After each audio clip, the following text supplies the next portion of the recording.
우리 옆에 계신 분들과 함께 인사하도록 하겠습니다. 사랑하고 축복합니다. 하나님의 사랑과 축복이 넘치는 우리 모든 성도님들 다 되시기를 바라겠습니다.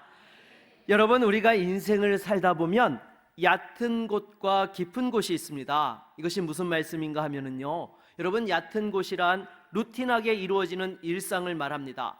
때로 믿음이 필요하지만 그렇게 큰 믿음이 필요치 않아요. 깊은 고민 없이 주어진 대로 살면 되는 것이 바로 얕은 곳입니다. 그러면 깊은 곳은 어떤 곳일까요? 바로 인생의 방향이 달라지는 순간인 것입니다. 깊은 고민과 갈등이 뒤따르게 되고, 실은 이러한 상황을 우리는 직면해 하고 싶어 하지 않습니다. 왜냐하면 그에 따른 또한 커다란 리스크도 감당해야 되기 때문인 것이죠. 그러기에 큰 믿음이 필요하고 결단이 따라야 되는 것입니다. 그런데 예수님께서 그 순간 우리에게 깊은 데로 가라라고 이렇게 말씀하십니다. 하지만 여러분, 예수님께서는요, 갑자기 그렇게 말씀하시는 것이 아닙니다. 먼저 사람들에게 하나님의 말씀을 통해서 말씀해 주신다라는 것이죠. 그래서 여러분, 오늘 본문에도 보게 되면은요, 베드로가 예수님을 만나서 제자로 부르심을 받는 그 내용이 소개되고 있는데요, 여러분, 그냥 베드로가 예수님께서 오라라고 해서 또한 사람 낚는 어부가 되었던 것이 아닙니다. 먼저 사람들이 예수님의 천국 복음을 듣기 위해서 다가왔던 것이죠. 그랬을 때에 베드로도 그 자리에서 함께 말씀에 귀를 기울이다가 이제 예수님께서 베드로에게 깊은 데로 가서 그물을 내려라고 했을 때에 그 말씀에 순종하여서 하나님의 역사를 경험할 수 있었던 것입니다.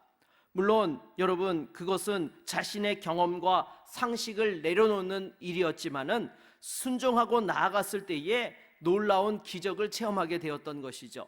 오늘 말씀을 통해서 여러분, 하나님의 음성을 듣고 또 자신의 한계를 깨달으며 주님 앞에서 결단하고 변화받는 축복의 시간이 될 수 있기를 주의 이름으로 축원합니다. 먼저 첫 번째로 우리에게 주시는 교훈은 하나님의 부르심은 말씀 가운데 임한다라는 것입니다. 여러분, 오늘 본문은 여러분 1절 말씀을 다시 한번 읽어보도록 하겠습니다. 1절 말씀입니다. 무리가 몰려와서 하나님의 말씀을 들을새 예수는 게네사렛 호숫가에 서서 아멘. 여러분, 사람들이 하나님의 말씀을 듣기 위해서, 천국 복음을 듣기 위해 예수님께 몰려왔던 것입니다. 예수님께서는 많은 회중들에게 효과적으로 복음을 증거하시기 위해서 베드로가 타고 있던 배를 이용해서 육지에서 조금 떨어져서 배에 앉으사 말씀을 전하셨던 것이죠.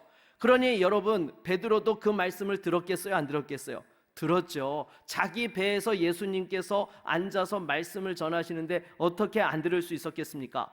이렇게 예수님께서는 강론을 마치시고 베드로에게 깊은 데로 가서 그물을 내리라고 말씀을 하셨는데요, 우리 5절 말씀을 같이 한번 읽어보도록 하겠습니다. 5절입니다. 시몬이 대답하여 이르되 선생님, 우리들이 밤이 새도록 수고하였으되 잡은 것이 없지만은 말씀에 의지하여 내가 그물을 내리리이다 하고 아멘.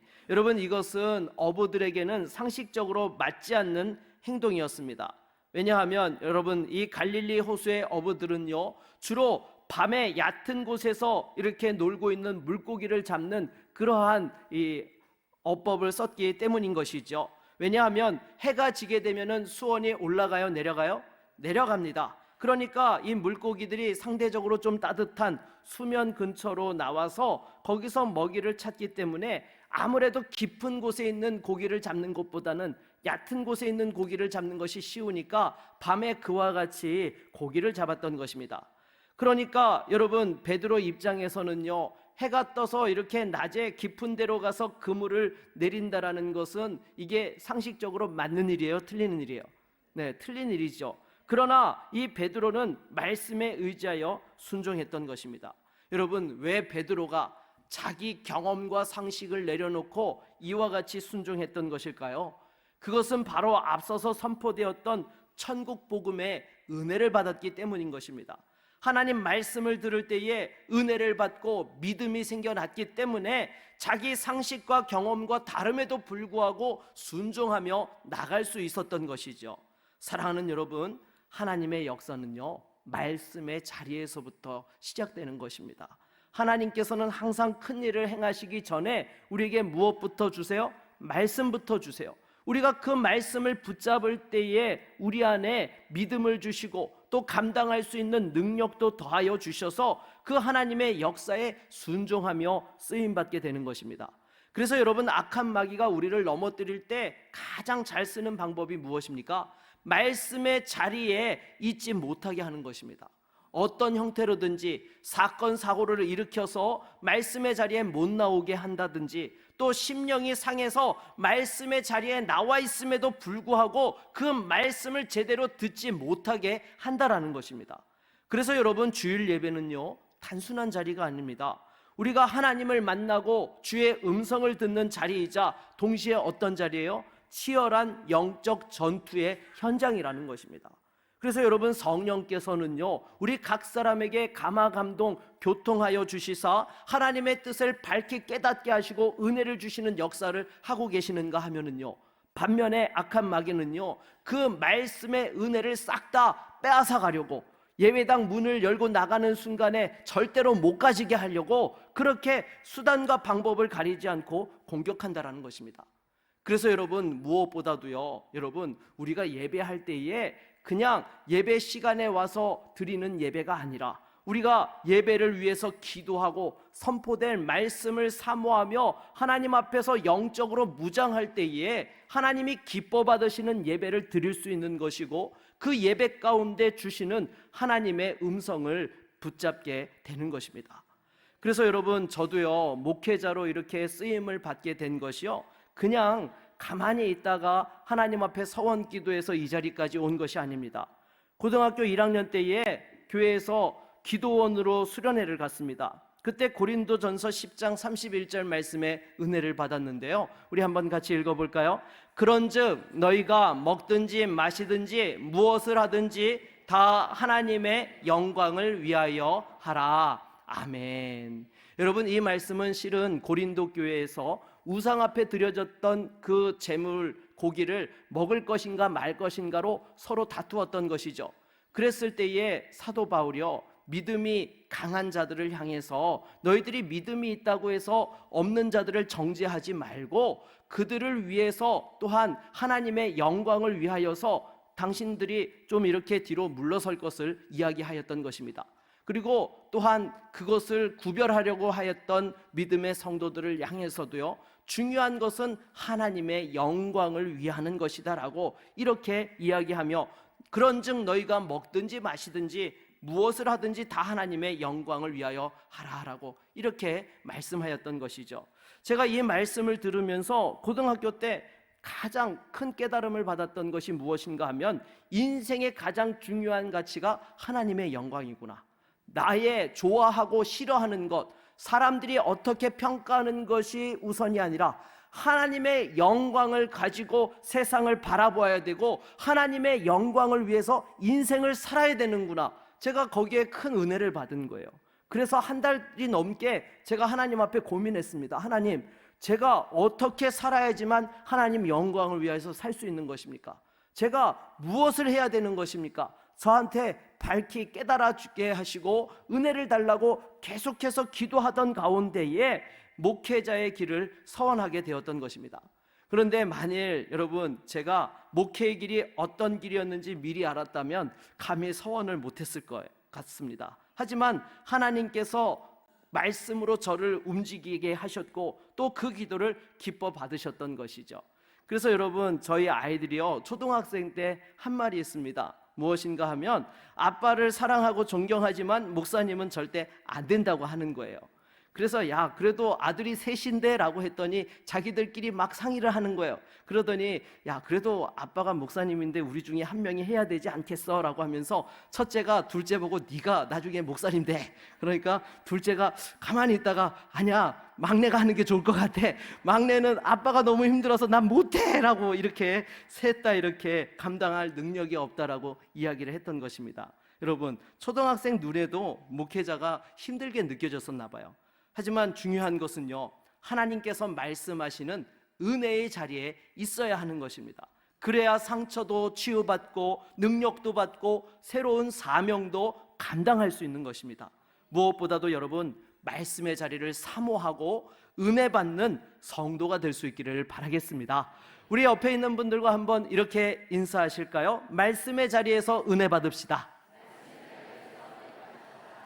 네. 두 번째로 우리에게 주시는 교훈은요, 깊은 곳은 하나님의 임재 앞에서 자신을 깨닫는 자리라는 것입니다. 계속해서 오늘 본문을 보면 이 베드로가 예수님의 명령에 순종해서 깊은 데로 가서 그물을 내렸습니다. 그랬더니 어떤 일이 일어났습니까? 우리 6절로 7절 말씀을 같이 한번 읽어보도록 하겠습니다. 그렇게 하니 고기를 잡은 것이 심히 많아 그물이 찢어지는지라. 이에 다른 배에 있는 동무들에게 손짓하여 와서 도와달라 하니 그들이 와서 두 배의 채움에 잠기게 되었더라. 아멘. 놀라운 기적이 일어나게 된 것입니다. 밤새도록 수고해도 고기 한 마리 잡지 못했는데 고기가 얼마나 많이 잡혔는지 그물이 찢어지고 배 한 척으로도 모자라서 또 다른 배를 추가로 불렀는데 그 배마저도 가득 차게 되었던 것입니다. 거기에 있던 어부들 모두가 다 놀랐습니다. 평생에 고기를 잡으면서 이렇게 많은 고기를 잡히는 것을 본 적이 없었기 때문인 것이죠. 그 순간 여러분, 베드로가 예수님께 이렇게 말씀합니다. 우리 8절도 같이 한번 읽어보도록 하겠습니다. 8절입니다. 시몬 베드로가 이를 보고 예수의 무릎 아래에 엎드려 이르되 주여 나를 떠나소서 나는 죄인이로소이다 하니. 아멘. 여러분, 이 베드로가 정말 상상할 수도 없이 많은 고기가 잡힌 순간 이것은 하나님의 기적이다라는 것을 깨달은 것이었습니다. 그리고 바로 자기 앞에 서 있으신 예수님이 하나님이시라는 사실을 깨달았게 되었던 것이죠. 그러니까 처음 그물을 내릴 때만 하더라도 예수님을 베드로가 뭐라고 불렀어요? 선생님이라고 불렀습니다. 말씀을 가르쳐 주시는 선생님. 그런데 고기가 잡히고 나서는 예수님을 뭐라고 불러요? 주여라고 이렇게 불렀던 것이죠. 이렇게 하나님과 여러분 대면하는 순간 자신의 죄인됨을 깨닫고 감당이 안 되니까 예수님께 자신을 떠나달라고 그렇게 요청하였던 것입니다. 그래서 여러분, 우리가 은혜를 제대로 받으면요, 일어나는 변화 가운데 하나가 무엇이냐? 내가 하나님 앞에서 죄인됨을 철저히 깨닫게 된다라는 거예요. 여러분, 구약의 선지자들도 보십시오. 하나님을 대면한 순간 공통적으로 반응했던 것이 무엇이에요? 다 자기의 죄인됨을 깨닫고 통회하고 자복하고 회개하였던 것입니다. 여러분, 이사야 선지자도 하나님을 대면한 순간 어떻게 고백했습니까? 우리 이사야 6장 5절 말씀을 같이 한번 읽어볼까요? 그때 내가 말하되 화로다 나여 망하게 되었도다. 나는 입술이 부정한 사람이요 나는 입술이 부정한 백성 중에 거주하면서 만군의 여호와이신 왕을 배웠음이로다. 아멘. 여러분, 이사야 선지자도 하나님을 대면했을 때 자신의 죄인됨을 깨닫고 철저히 회개하였던 것입니다. 그래서 여러분, 진짜 은혜가 무엇이냐? 바로 내가 하나님 앞에서 어떠한 존재인지를 깨닫는 거예요. 그리고 하나님이 어떤 분이신지를 제대로 만나게 되는 것입니다. 이것이 진짜 은혜 중에 은혜인 것입니다. 이렇게 참된 은혜를 받을 때만이 여러분, 이 땅에서의 축복도 복이 되는 것입니다. 은혜 받지 못하고 받은 축복은요, 오히려 자신을 넘어뜨리게 한다라는 것이죠. 여러분, 예수님을 찾아왔던 부자 청년도 보십시오. 이 사람이 정말 많은 축복을 받았던 사람인데 예수님께서 그 모든 것들을 가난한 자들에게 나눠주고 나를 따르라라고 했을 때에 자신의 죄인됨을 전심으로 깨닫지 못했기 때문에 결국 그 부르심 앞에서 돌아서고 말았다라는 것입니다. 그래서 여러분, 진정한 축복이 무엇입니까? 당장에 당면한 문제를 해결하는 것입니까? 그것도 축복이긴 합니다. 여러분, 돈 문제 때문에 밤잠을 제대로 못 자는 사람에게 돈 문제가 해결되고 두 다리를 뻗고 잘 수 있으면 축복이에요. 그런데 요즘 보니까 뉴스에 금리가 내려간다는 소식이 나오는데 저한테 복음처럼 들리더라고요. 네. 여러분, 또 그리고 자녀의 진로 문제 때문에 기도하는데 하나님께서 입시의 문, 취업의 문을 열어주시면 여러분, 이것도 어때요? 큰 축복인 것이죠. 그런데 이런 축복들은요, 지나고 나면 끝입니다. 아무리 길어도 이 땅에서 뿐이라는 것이죠. 진정한 축복은 죄인됨을 깨닫고 영원한 생명을 얻는 거예요. 하나님의 임재 앞에서 자신을 돌아보며 깊은 곳으로 나아가야 되는 것입니다. 그럴 때만이 영원한 기쁨을 누릴 수 있고 또 하나님의 영광에 참여하는 은혜를 누리게 되는 것입니다. 여러분, 천국과 지옥은요 분명히 있습니다. 어떤 분들은 천국과 지옥에 대해서 말씀을 드리면 가봐야 안다라고 이렇게 말씀하는 분들이 계세요. 아니요, 그때는요 여러분 선택의 기회가 없는 거예요. 이미 모든 상황이 끝나 있는 상황인 것입니다.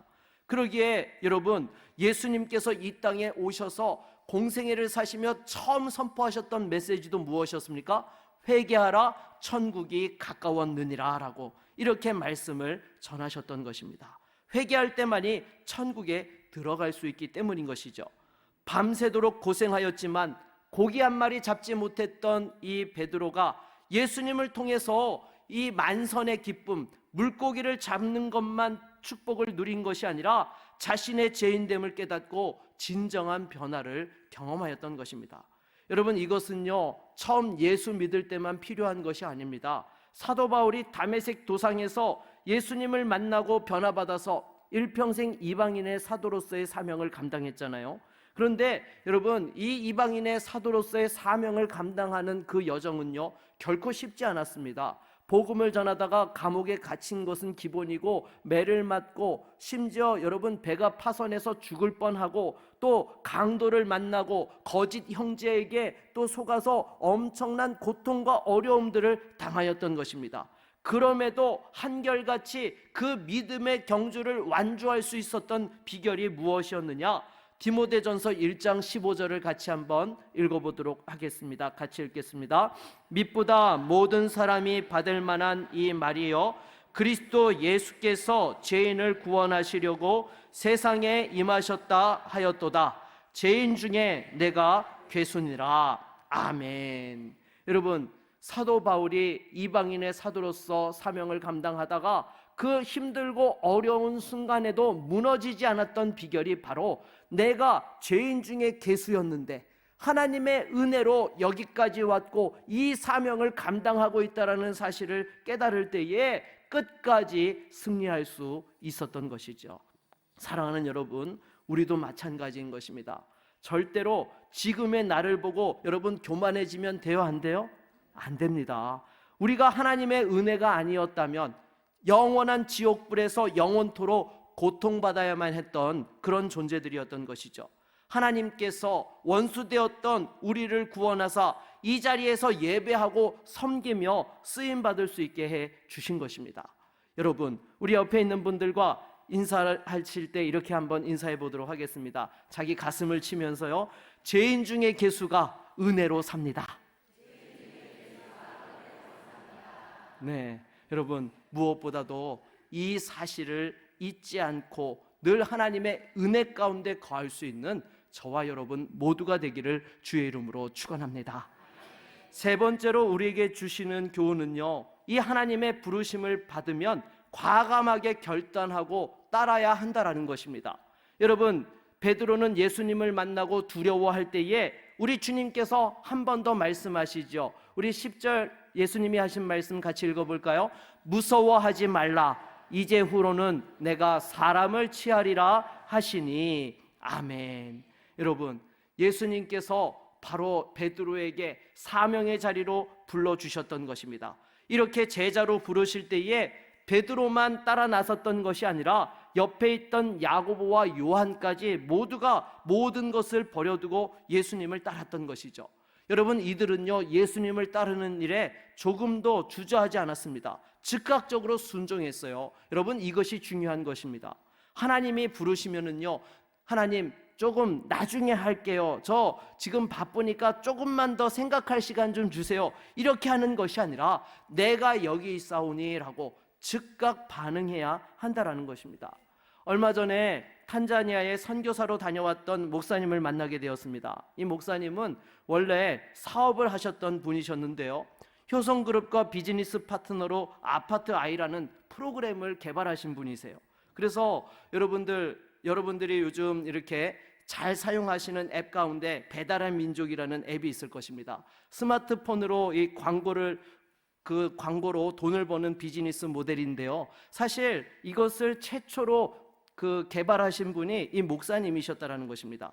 그래서 정말 큰 돈을 벌 수 있는 기회를 얻었는데요. 하나님께서 목회로 부르시면서 그것을 다 내려놓았던 것이죠. 그리고 나서 목회를 하는데 어느 날 탄자니아에서 선교사님께 전화를 받게 된 것입니다. 탄자니아 대통령이 선교사들을 다 추방하겠다라고 행정명령을 내렸는데 이것을 위해서 기도해달라고. 그래서 그 소식을 전해들은 이 목사님이 그냥 선교사님을 위로하는 말로 탄자니아의 선교의 문이 열리면 자신도 가서 돕겠다고. 그런데 실은요, 이게 진심에서 한 말이 아니라 무슨 말이에요? 네, 거룩한 거짓말을 한 거예요. 설마 행정명령이 취소되랴, 목사님 힘들어하시니까, 선교사님 힘들어하시니까 위로해야지라고 이렇게 이야기를 했던 것입니다. 그런데 얼마 지나지 않아서 갑자기 탄자니아 대통령이 심장마비로 사망을 한 거예요. 그러면서 추방령이 취소되고 선교사들 비자 발급이 다시 재개가 된 것입니다. 그러니까 이 탄자니아에서 사역하고 있던 선교사님이 누가 생각나요? 이 목사님이 생각이 나는 거예요. 야, 너 그때 선교사로 와서 돕겠다고 했으니까 와서 도우라라고 이렇게 이야기를 하는데요. 사실 이 목사님은요, 이렇게 좀 지저분하고 좀 이렇게 낙후된 환경에 가는 것을 질색팔색 하시는 분인데요. 근데 그 선교사님이 하시는 말씀이 하나님의 음성처럼 들리더라는 거예요. 그래서 또 한 번 모든 걸 다 내려놓고 선교사로 탄자니아에 갔는데 그곳에서 정말 하나님께서 살아서 역사하시는 그 현장을 생생히 목격하면서 너무나 큰 세상과 바꿀 수 없는 은혜를 경험하게 되었더라는 것입니다. 그래서 제가 이번에 이 목사님을 전도위원회 헌신 예배로 다음 주일 오후 예배 강사님으로 모시려고 하는데요. 자세한 말씀은 다음 주일 오후에 들으실 수 있기 바랍니다. 오늘은 여기까지만 말씀드릴게요. 네, 진짜 저자가 오셔서 말씀을 하셔야죠. 사랑하는 여러분, 하나님께서 여러분을 어디로 부르고 계십니까? 과감하게 여러분 결단해야 되는 부분이 있으면 결단하십시오. 말씀을 붙들고 믿음으로 깊은 곳으로 나가십시오. 여러분, 내 생각에는 안 될 것 같아도요, 여러분 가보면은요, 하나님께서 되게 하시고 하나님이 역사해 주십니다. 즉각 순종하는 것이 가장 축복의 길이에요. 여러분, 하나님께서 일하기로 작정하셨으면은요, 돼요, 안 돼요? 됩니다. 그래서 여러분, 내가 아무리 계산기 두드리고 여러 가지 복잡하게 따져도요, 결국에는 글로 가게 돼 있는 거예요. 오히려 반항하면은요, 안 해도 될 고생만 덤으로 하게 되는 것이죠. 우리 옆에 있는 분들과 이렇게 한번 인사하도록 하겠습니다. 반항하면 생고생합니다. 네, 여러분 말씀을 맺도록 하겠습니다. 우리는 때때로 신앙의 얕은 물가에 머물고 싶어 합니다. 익숙한 자리, 편안한 환경, 작은 믿음으로도 살아갈 수 있는 그런 곳을 우리는 선호합니다. 하지만 하나님께서 우리를 깊은 곳으로 부르십니다. 믿음이 필요한 자리, 순종이 요구되는 자리, 때로는 내가 피하고 싶은 두려운 자리로 부르시는 것이죠. 그러나 우리가 믿음으로 순종하며 나아갈 때에 바로 그곳에서 하나님의 놀라운 역사를 경험하게 되는 것입니다. 베드로가 깊은 곳으로 나아갔을 때에 여러분 자신의 상식을 초월하는 기적을 경험했을 뿐만 아니라 더 중요한 자신이 누구인지를 깨닫고 예수님이 누구신지를 깨닫게 되었던 것이죠. 그리고 모든 것을 버려두고 예수님을 따르는 결단을 했을 때에 천국 복음의 귀한 사도로서 쓰임받고 영광 돌릴 수 있게 되었던 것입니다.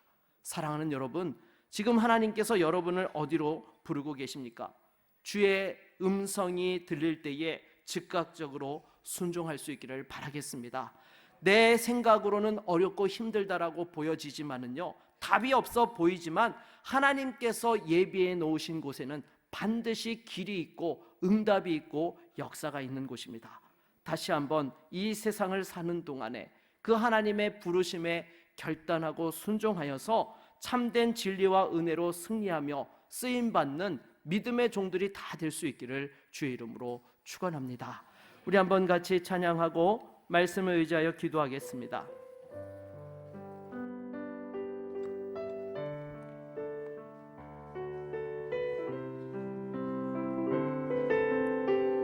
보혈을 지나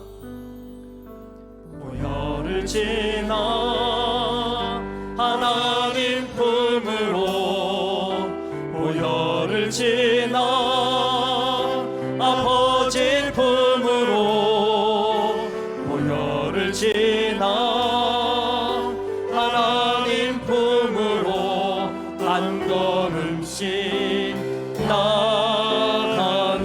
보혈을 지나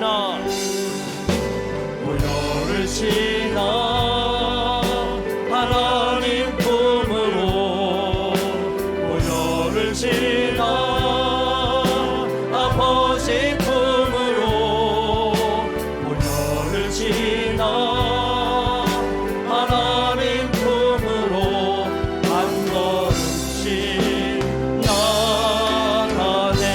존귀한 주 보혈, 존귀한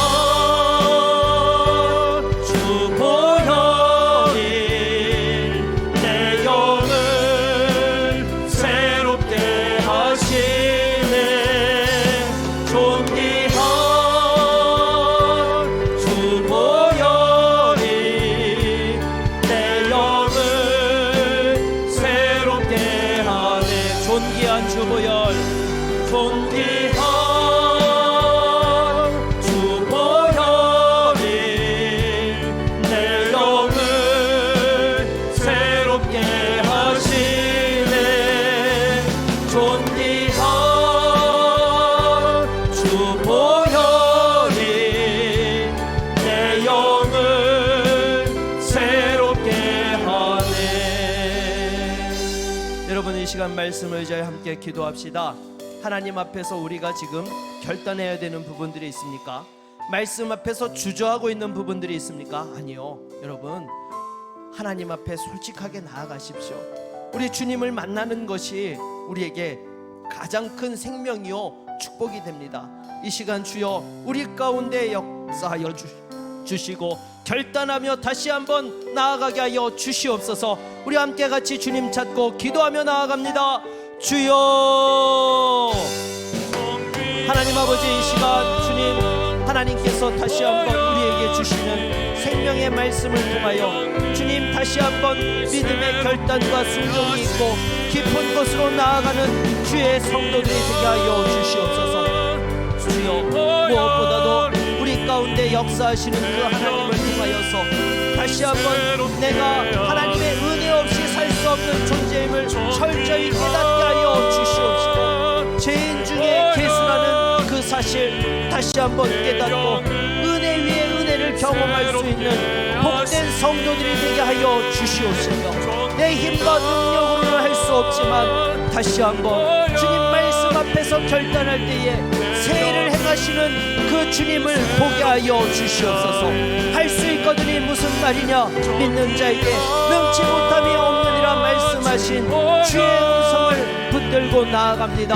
주여, 사랑하는 성도들에게 다시 한번 새 힘과 능력을 주시고 인간의 한계와 그 모든 상처를 극복하며 치유와 회복과 하나님의 놀라운 능력의 역사를 보게 하여 주시옵소서. 더 이상 두려워하지 않게 하여 주시고 다시 한번 우리를 통하여 새해를 행하시는 그 주님을 기대하며 나아갈 때에 무서워하지 말라. 이제부터는 내가 사람을 취하리라 말씀하신 그 주님의 말씀대로 역사를 이루어가는 거룩한 믿음의 종들이 다 될 수 있도록 은혜 베풀어 주시옵소서. 우리와 함께하여 주실 줄로 믿습니다.